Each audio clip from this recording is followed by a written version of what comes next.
Dieu, mais c'est une réponse d'adoration devant celui qui nous a aimés. Le premier. Chaque acte de justice et chaque acte de miséricorde sera toujours une réponse d'apostrophe. Adoration à notre grand Dieu de l'Alliance.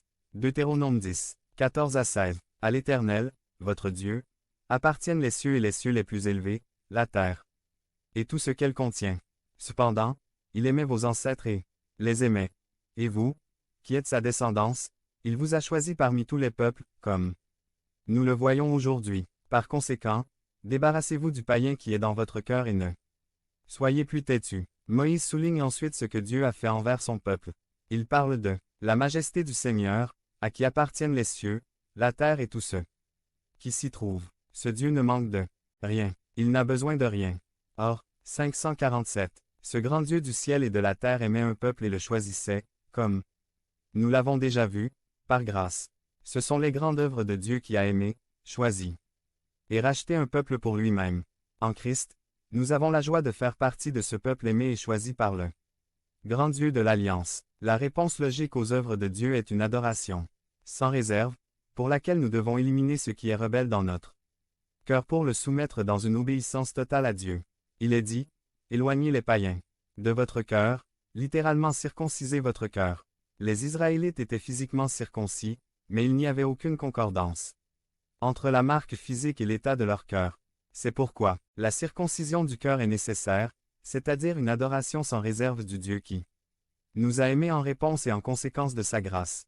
Cette circoncision du cœur, c'est ce que le Saint-Esprit fait en nous, grâce à l'œuvre de la rédemption du Christ. C'est lui qui nous permet de répondre à la grâce de Dieu et de vivre en cohérence avec son appel. Chaque acte de justice et de miséricorde vient d'un cœur circoncis qui répond par l'adoration aux grandes œuvres de notre grande alliance Dieu. Mais Moïse continue en disant dans Deutéronome 10, 17 à 19, « Car l'Éternel, votre Dieu, est le Dieu des dieux et le Seigneur des seigneurs. Il est le grand Dieu, puissant et terrible, qui n'agit pas avec partialité et n'accepte pas de pot de vin.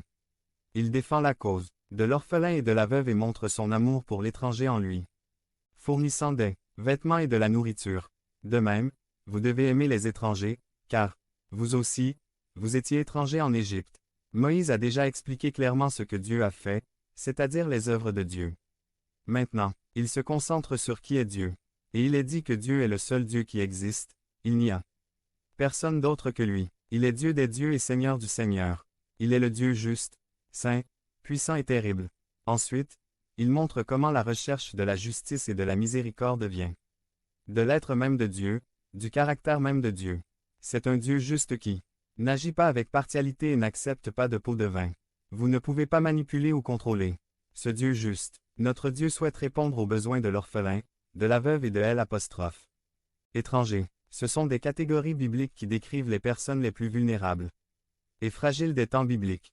Des gens qui pourraient être des proies faciles pour les abus, l'oppression et l'injustice en raison de leurs grands besoins.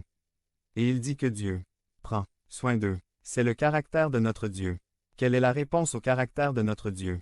La réponse du culte est aussi que nous prenions soin des personnes vulnérables, non protégées, fragiles. Il dit, de même, tout comme Dieu le fait, en suivant les traces du caractère de Dieu, vous devez également prendre soin des étrangers les nécessiteux. En vous rappelant que vous n'êtes pas meilleur qu'eux, mais vous devez vous rappeler que vous êtes dans le même pays, bateau avec eux, car vous avez également été à leur place. N'oubliez pas, d'où le Seigneur vous a pris. Enfin, frères, en réfléchissant sur cette partie